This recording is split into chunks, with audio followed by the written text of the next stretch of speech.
The United States eastern seaboard is battening down the hatches as Hurricane Sandy is set to slam into the area. It's expected to reach the city of New York on Monday, with forecasters predicting it could be the biggest storm to strike the mainland. The mayor of New York has ordered around 375,000 people to be evacuated from low-lying areas. Let me stress, if you don't evacuate, you're just putting your own life in. You're not just putting your own life in danger. You are also endangering the lives of our first responders who may have to come in and rescue you. And we hope you don't face those kinds of dire situations, but you could. Other major cities in the hurricane's path include Boston, Washington, Baltimore, and Philadelphia. As people made preparations, New York's transport hub, the subway, bus and train services, was suspended for only the second time. Schools have also been shut. I think there's a lot of flooding regardless of the hurricane. I think it starts to get a little bit of rain, it starts to flood in our neighborhood. So it's our first winter in Norfolk, so we're just going to prepare for the worst and hope for the best. Winds of 120 kilometers per hour are expected to create a surge leading to flooding of the coast. Hundreds of transatlantic flights have been cancelled, while the US presidential contest has also been affected. Barack Obama and Republican challenger Mitt Romney were forced to call off events. That was a video of what people in the eastern part of the United States are doing to prepare for Hurricane Sandy. According to the National Hurricane Center, Hurricane Sandy was not only the biggest hurricane ever on the Atlantic coast, but it was the second most costliest.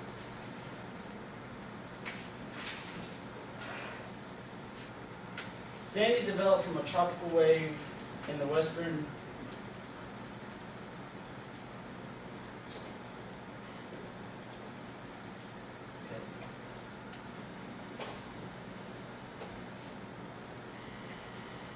Sandy developed from a tropical wave in the western Caribbean Sea on October 27th, and it quickly strengthened and was upgraded to Tropical Storm Sandy 6 hours later. On October 24th, Sandy became a hurricane. Sandy made landfall near Kingston, Jamaica. A few hours later, re-emerged into the Caribbean Sea and strengthened into a Category 2 hurricane. On October 25th, Sandy hit Cuba, and then we came back down to a Category 1 hurricane. On October 26th, Sandy moved through the Bahamas, and then early on October 29th, Sandy curved north to northwest and then moved ashore near Atlantic City, New Jersey as a post-tropical cyclone.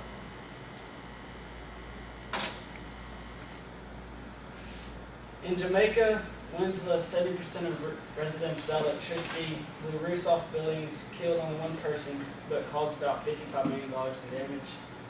In Haiti, Sandy's outer bands brought flooding that killed at least 54, caused food shortages, and left about 200,000 homeless. In the Dominican Republic, only 2 were killed, and in Puerto Rico, 1 man was swept away by a swollen river.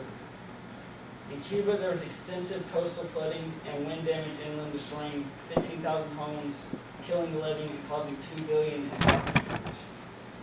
In the Bahamas, 2 died in an estimated $300 million worth of damage. But Sandy didn't just hit the Caribbean Sea, it moved north to the United States. In the United States, Hurricane Sandy affected at least 24 states.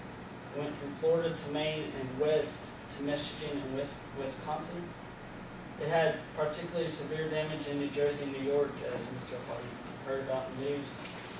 The United States also had the highest number of casualties of all the other countries combined, with 121 fatalities, and it caused over $22 billion in property damage, only behind Hurricane Katrina. Sandy's storm surge hit New York City on October 29th, flooding streets, tunnels and subway lines, and cutting power in and around the city. The Metropolitan Transportation Authority said early on October 30th that the destruction caused by the storm was the worst disaster in the 108-year history of the New York City subway system.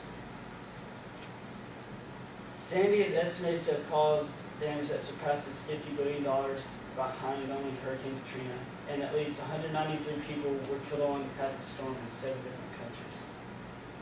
In conclusion, Hurricane Sandy was one of the worst natural disasters to ever be recorded. That's a picture of Rockaway Beach.